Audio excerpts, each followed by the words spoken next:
Hello everybody, and thank you for sharing your time with me. I'm sending this message through various different channels to reach my dear Russian friends and the Russian soldiers serving in Ukraine. I'm speaking to you today because there are things that are going on in the world that are being kept from you, terrible things that you should know about. But before I talk about the harsh realities, let me just tell you about the Russian who became my hero. In 1961, when I was 14 years old, a very good friend of mine invited me to come to Vienna and to watch the World Weightlifting Championships.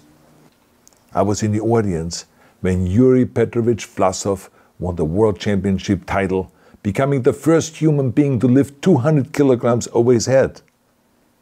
And somehow a friend of mine got me backstage. All of a sudden there I was, a 14-year-old boy, standing in front of the strongest man in the world.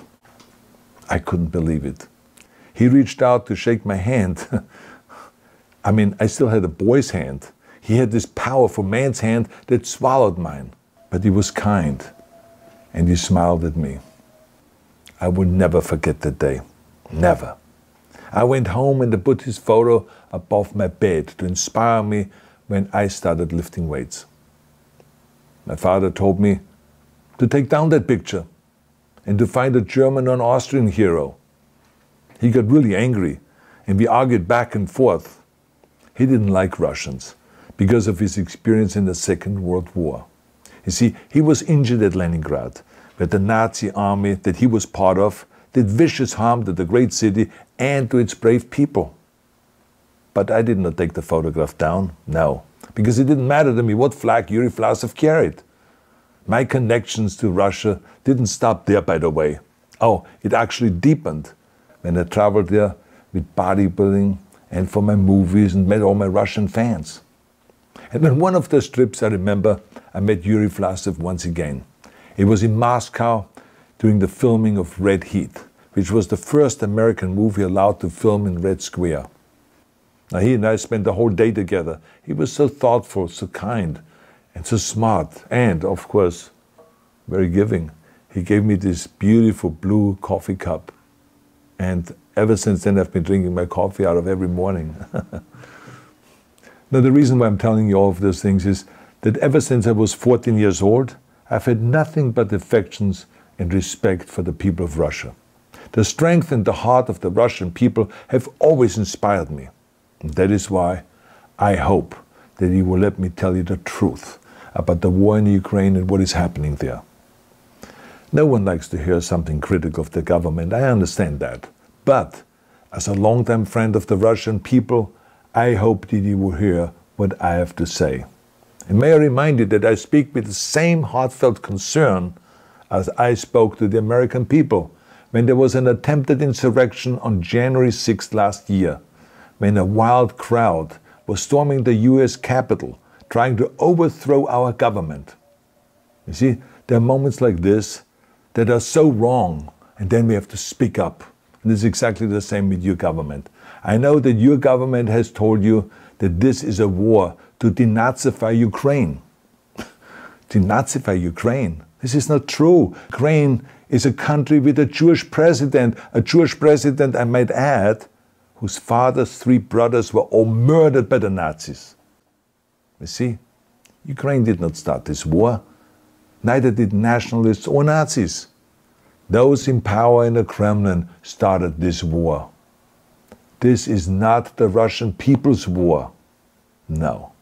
As a matter of fact, let me tell you, what you should know is that 141 nations at the UN voted that Russia was the aggressor and called for it to remove its troops immediately. Only 4 countries in the entire world voted with Russia. That is a fact. See, the world has turned against Russia because of its actions in Ukraine. Whole city blocks have been flattened by Russian artillery and bombs, including a children's hospital and a maternity hospital. 3 million Ukrainian refugees, mainly women, children, and elderly, fled their country, and many more are trying to seek to get out. It is a humanitarian crisis. Because of its brutality, Russia is now isolated from the society of nations. You're also not being told the truth about the consequences of this war on Russia itself. I regret to tell you that thousands of Russian soldiers that have been killed. They have been caught between Ukrainians fighting for their homeland and the Russian leadership fighting for conquest. Massive amounts of Russian equipment have been destroyed or abandoned. The destruction that Russian bombs are raining down upon innocent civilians has so outraged the world that the strongest global economic sanctions ever taken have been imposed on your country. Those who don't deserve it on both sides of the war will suffer. The Russian government has lied not only to the citizens, but to its soldiers. Some of the soldiers were told they were going to fight Nazis. Some were told that the Ukrainian people would greet them like heroes, and some were told that they were simply going on exercise. They didn't even know that they were going into war. And some were told that they were there to protect ethnic Russians in Ukraine. None of this is true. The fact is that Russian soldiers have faced fierce resistance from the Ukrainians who want to protect their families and their country. When I see babies being pulled out of ruins, I think that I'm watching a documentary about the horrors of the Second World War, not the news of the day. Now let me tell you, when my father arrived in Leningrad, he was all pumped up on the lies of his government. And when he left Leningrad, he was broken, physically and mentally. He lived the rest of his life in pain. Pain from a broken back, pain from the shrapnel that always reminded him of these terrible years, and pain from the guilt that he felt. To the Russian soldiers listening to this broadcast, you already know much of the truth that I've been speaking. You have seen it with your own eyes. I don't want you to be broken like my father. This is not the war to defend Russia that your grandfathers or your great-grandfathers fought. This is an illegal war. Your lives, your limbs, your futures are being sacrificed for a senseless war condemned by the entire world. Now, to those in power in the Kremlin, let me just ask you, why would you sacrifice those young men for your own ambitions?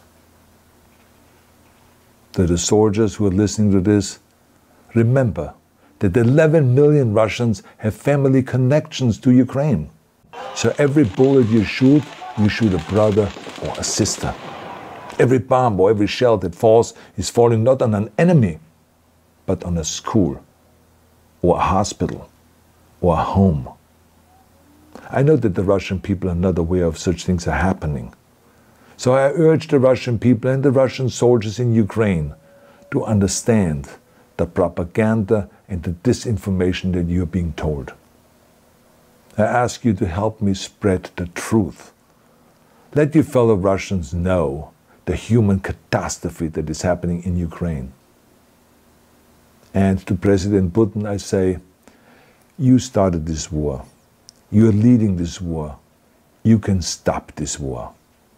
Now, let me close with a message to all of the Russians who have been protesting on the streets against the invasion of Ukraine. The world has seen your bravery. We know that you have suffered the consequences of your courage. You have been arrested, you have been jailed, and you have been beaten. You are my new heroes. You have the strength of Yuri Petrovich Vlasov. You have the true heart of Russia. My dear Russian friends, may God bless you all.